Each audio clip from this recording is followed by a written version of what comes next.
తండ్రి కుమార పరిశుద్ధాత్మకు మహిమ కలుగునుగాక. ఈనాటి జీవవాక్యం.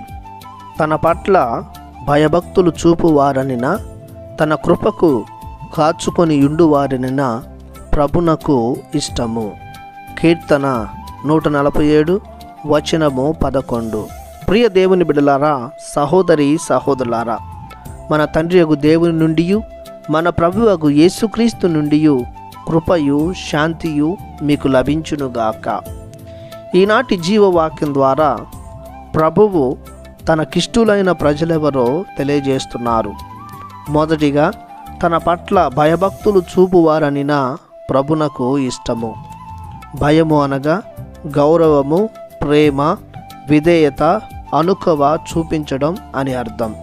మరి భక్తి అనగా మతం ప్రకారం దేవుని ఆరాధించడం, ఆధ్యాత్మిక కార్యాలను నెరవేర్చడం. ఈ రెండు కూడా చూపించాల్సింది దేవుని పట్ల. దయానికి, మనుషులకు, వస్తువులకు, విధానాలకు కాకుండా దైవానికి అధిక ప్రాముఖ్యతను ఇవ్వడం. ఇంకా రెండవది, తన కృపకు కాచుకొని ఉండువారనిన ప్రభునకు ఇష్టము.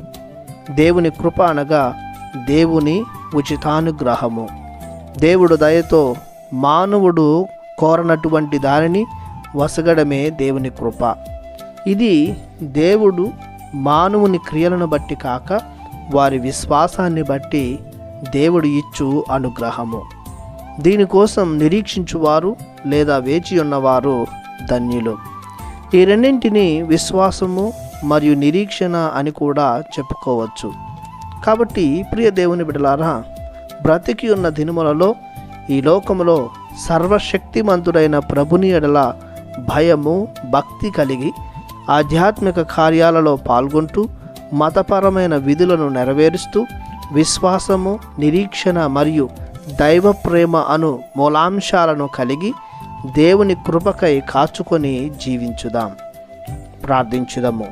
పరలోక భూలోకములను సృష్టించిన మా ప్రభువా, మీ ఎనలేని ప్రేమకు స్తుతి స్తోత్రములు చెల్లిస్తున్నాము. దీనులమైన మేము మీ కృపను పొందుకొనులాగున భయభక్తులతో, విశ్వాస విఘ్నతలతో, ప్రేమతో, విధేయతతో నీతిమంతమైన జీవితం జీవించే విధముగా మీ పరిశుద్ధాత్మతో మమ్మ ఆవరించమని నజరేయుడగు యేసు అతి పరిశుద్ధమైన నామములో ప్రార్థిస్తున్నాము పరమ తండ్రి. ఆమెన్. దేవుడు మిమ్ము దీవించునుగాక. ఆమెన్.